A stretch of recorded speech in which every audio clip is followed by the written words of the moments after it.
Hello दोस्तों, कैसे हैं आप सब। आशा करता हूँ ठीक होंगे, मस्त होंगे और इस समय हमारा वीडियो देख रहे होंगे।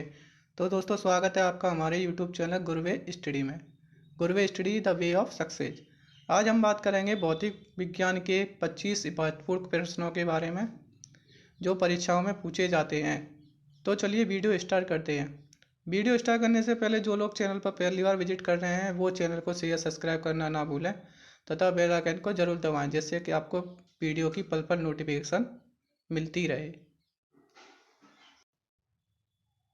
आज दोस्तों फिजिक्स का Q&A करेंगे। आज का पहला क्वेश्चन है, वास्तविक वस्तु का आभासी प्रतिबिंब बनता है। वास्तविक वस्तु का आभासी प्रतिबिंब बनता है। ऑप्शंस हैं ए उत्तल दर्पण में, बी समतल दर्पण में, सी अवतल दर्पण में या डी इनमें से सभी। आंसर बताएं। ए उत्तल दर्पण में, बी समतल दर्पण में, सी अवतल दर्पण में या डी इनमें से सभी। बताएं दोस्तों आंसर। तो दोस्तों इसका आंसर हो जाएगा ऑप्शन बी समतल दर्पण से। अगला क्वेश्चन है, त्रिविमीय चित्र निम्न में से किसके द्वारा लिया जाता है। त्रिविमीय चित्र निम्न में से किसके द्वारा लिया जाता है। ऑप्शंस हैं A holography, B photography, C photochromatic, D radiography. Answer बताएं दोस्तों। A holography, B photography, C photochromatic या डी रेडियोग्राफी। बताइए दोस्तों। तो दोस्तों इसका आंसर हो जाएगा ऑप्शन ए होलोग्राफी। अगला क्वेश्चन, वस्तु से छोटा प्रतिबिंब बनता है। वस्तु से छोटा प्रतिबिंब बनता है। ए उत्तल दर्पण, बी अवतल दर्पण, सी समतल दर्पण या डी उत्तल दर्पण और अवतल दर्पण। वस्तु से छोटा प्रतिबिंब किस पर बनेगा। ए उत्तल दर्पण, बी अवतल दर्पण, सी समतल दर्पण या डी उत्तल और अवतल दर्पण। तो दोस्तों इसका आंसर हो जाएगा ऑप्शन डी उत्तल दर्पण और अवतल दर्पण। अगला क्वेश्चन है, वास्तविक वस्तु का हमेशा सीधा प्रतिबिंब बनाने वाला दर्पण होता है। वास्तविक वस्तु का हमेशा सीधा प्रतिबिंब बनाने वाला दर्पण होता है। ए समतल उत्तल अवतल, बी समतल अवतल, सी उत्तल अवतल या डी समतल उत्तल। बताएं दोस्तों। ए समतल उत्तल अवतल, बी समतल अवतल, सी उत्तल अवतल या डी समतल उत्तल। तो दोस्तों इसका आंसर हो जाएगा ऑप्शन डी समतल उत्तल। अगला क्वेश्चन है, प्रकाश के परावर्तन के नियम के अनुसार। प्रकाश के परावर्तन के नियम के अनुसार ऑप्शंस हैं ए आपतन कोण परावर्तन कोण से बड़ा है, बी आपतन कोण परावर्तन कोण के बराबर है, सी आपतन कोण परावर्तन कोण से छोटा है, डी सभी सत्य हैं। दोस्तों इसका आंसर बताएं। प्रकाश के परावर्तन के नियम के अनुसार आपतन कोण परावर्तन कोण से बड़ा है, आपतन कोण परावर्तन कोण के बराबर है, आपतन कोण परावर्तन कोण से छोटा है या डी सभी कथन सत्य हैं। तो दोस्तों इसका आंसर हो जाएगा बी आपतन कोण परावर्तन कोण के बराबर है। अगला क्वेश्चन, वास्तविक प्रतिबिंब की प्रकृति कैसी होती है। वास्तविक प्रतिबिंब की प्रकृति कैसी होती है। ए उल्टा, बी सीधा, सी सीधा और उल्टा, डी इनमें से कोई नहीं।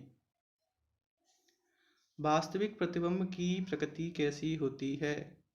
ए उल्टा, बी सीधा, सी सीधा और उल्टा, डी इनमें से कोई नहीं। तो दोस्तों इसका आंसर हो जाएगा ऑप्शन बी सीधा। अगला क्वेश्चन है, उत्तल लेंस की क्षमता होती है। उत्तल लेंस की क्षमता होती है ऋणात्मक, धनात्मक, शून्य, अन्य। दोस्तों बताएं उत्तल लेंस की क्षमता कैसी होती है। ऋणात्मक, धनात्मक, शून्य या अन्य। तो दोस्तों इसका आंसर हो जाएगा धनात्मक। उत्तल लेंस की क्षमता धनात्मक होती है। अगला क्वेश्चन, अगर पूछा जाए कि अवतल लेंस की क्षमता कैसी होती है तो उसका आंसर हो जाएगा ऋणात्मक। ठीक है। अगला क्वेश्चन है, निम्न में से कौन सा पदार्थ लेंस के लिए प्रयुक्त नहीं किया जा सकता? निम्न में से कौन सा पदार्थ लेंस के लिए प्रयुक्त नहीं किया जा सकता? ऑप्शन है ए जल, बी मिट्टी, सी प्लास्टिक या डी कांच। तो इजी क्वेश्चन है दोस्तों। ए जल, बी मिट्टी, सी प्लास्टिक, डी कांच। कौन सा पदार्थ लेंस के लिए प्रयुक्त नहीं किया जा सकता? बताएं दोस्तों।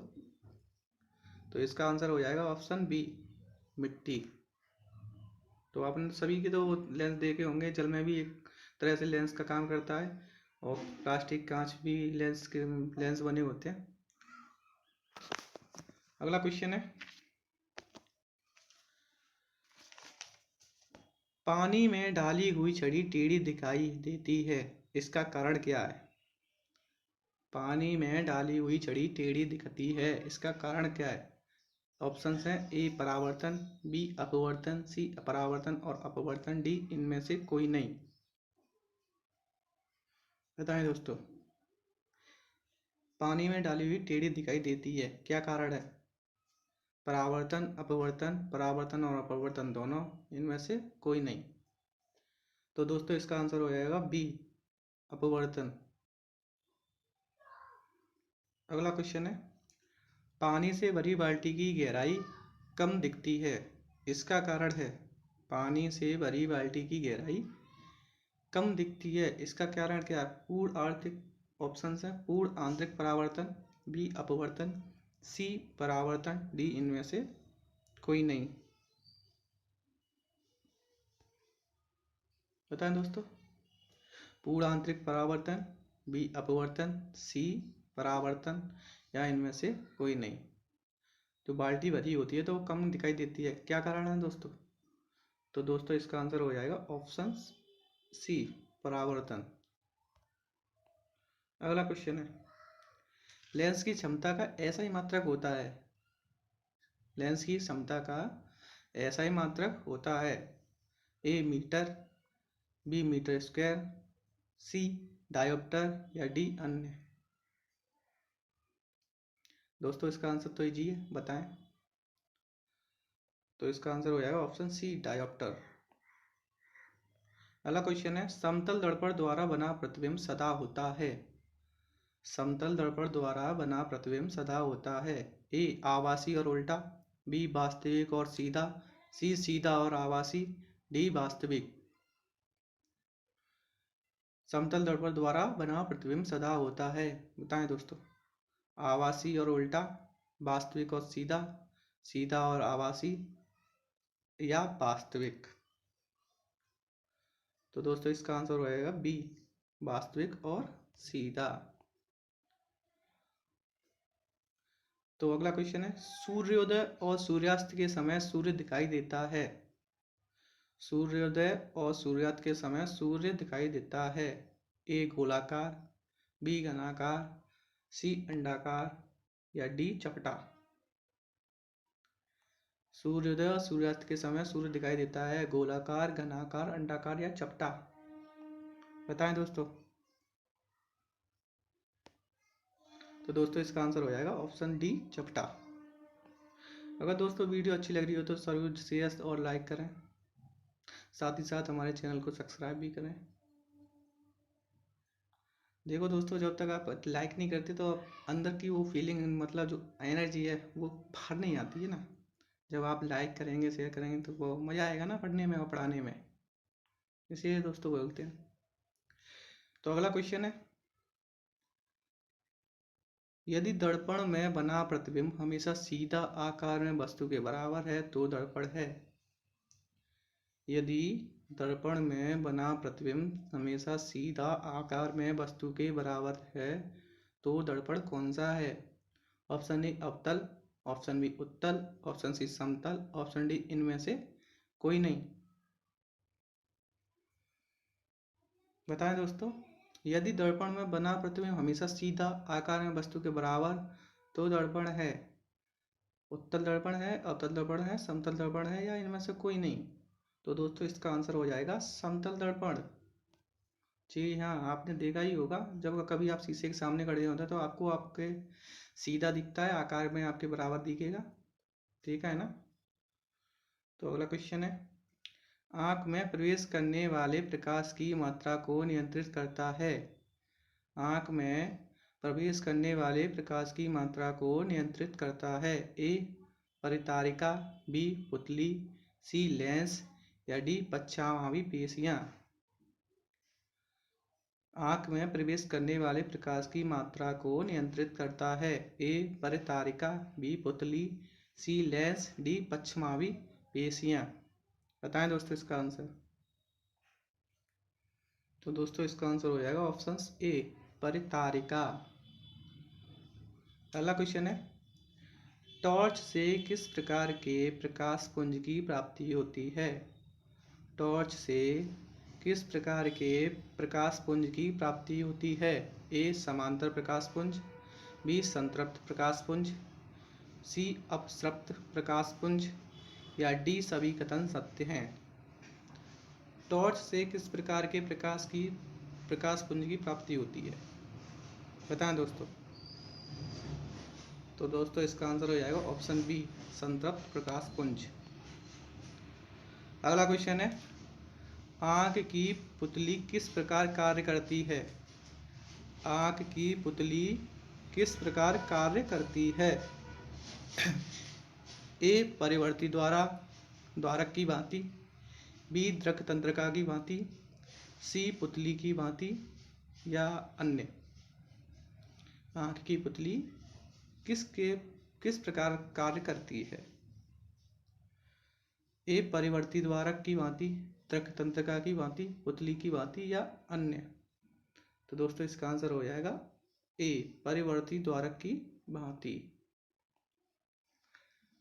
अगला क्वेश्चन है, किसी नेत्र का निकटतम बिंदु है। किसी नेत्र का निकटतम बिंदु है। ए 2.5 सेंटीमीटर, बी 25 सेंटीमीटर या सी 2.5 मीटर और डी 3 मीटर। किसी नेत्र का निकटतम बिंदु 2.5 सेंटीमीटर, 25 सेंटीमीटर, 2.5 मीटर या 3 मीटर। बताएं दोस्तों। तो दोस्तों इसका आंसर हो जाएगा 25 सेंटीमीटर। तो आपने पढ़ाई होगा कि 25 सेंटीमीटर रखी वस्तु आंखों को स्पष्ट दिखाई देती है। अगला क्वेश्चन है, सामान्य नेत्र की रेटिना पर बनने वाला प्रतिबिंब होता है। सामान्य नेत्र की रेटिना पर बनने वाला प्रतिबिंब होता है। ए आभासी और सीधा, बी वास्तविक और सीधा, सी वास्तविक और उल्टा या डी आभासी और उल्टा। बताएं दोस्तों। सामान्य नेत्र की रेटिना पर बनने वाला प्रतिबिंब होता है। ए आभासी और सीधा, बी वास्तविक और सीधा, सी वास्तविक और उल्टा या डी आभासी और उल्टा। तो दोस्तों इसका आंसर हो जाएगा वास्तविक और उल्टा। अगला क्वेश्चन है, नेत्र लेंस में समायोजन की क्रिया होती है। नेत्र लेंस में समायोजन की क्रिया होती है। ऑप्शन ए आइरिस द्वारा, ऑप्शन बी नेत्र लेंस द्वारा, ऑप्शन सी सिलियरी पेशियों द्वारा या ऑप्शन डी कॉर्निया द्वारा। नेत्र लेंस में समायोजन की क्रिया होती है। ऑप्शन ए आइरिस द्वारा, ऑप्शन बी नेत्र लेंस द्वारा, ऑप्शन सी सिलियरी पेशियां द्वारा या डी कॉर्निया द्वारा। तो दोस्तों इसका आंसर हो जाएगा ऑप्शन सी सिलियरी पेशियां द्वारा। अगला क्वेश्चन है, यह दोस्तों परीक्षा में अक्सर पूछे जाते क्वेश्चन है, जो ज़्यादातर परीक्षाओं में पूछे गए हैं। हम उन्हीं क्वेश्चनों को आपके साथ शेयर करते हैं। तो अगला क्वेश्चन है, दर्पण की चौड़ाई को दर्पण का कहा जाता है। दर्पण की चौड़ाई को दर्पण का क्या कहा जाता है। फोकस दूरी, या ध्रुव या द्वारक या इनमें से कोई नहीं। जो दर्पण की चौड़ाई को दर्पण का क्या कहा जाता है? फोकस, ध्रुव, द्वारक या इनमें से कोई नहीं। तो दर्पण की चौड़ाई को दर्पण का ऑप्शन सी द्वारक कहा जाता है। अगला क्वेश्चन, हीरा का अपवर्तनांक है। हीरा का अपवर्तनांक है option A 1.77, option B 1.47, option C 1.44, option D 2.42। हीरा का अपवर्तनांक है option A 1.77, option B 1.47, option C 1.44 या ऑप्शन डी 2.42। बताएं दोस्तों। तो दोस्तों इसका आंसर हो जाएगा ऑप्शन डी, हीरा का अपवर्तनांक 2.44 है। अगला क्वेश्चन, सोलर कुकर में प्रयोग किए जाते हैं। जो सोलर कुकर है उसमें प्रयोग किए जाते हैं। ऑप्शन ए अवतल दर्पण, ऑप्शन बी उत्तल दर्पण, ऑप्शन सी समतल दर्पण या ऑप्शन डी इनमें से कोई नहीं। बताएं दोस्तों। जो सोलर कुकर है उसमें प्रयोग किए जाते हैं अवतल दर्पण, उत्तल दर्पण, समतल दर्पण या इनमें से कोई नहीं। तो दोस्तों इसका आंसर हो जाएगा अवतल दर्पण। अगला क्वेश्चन,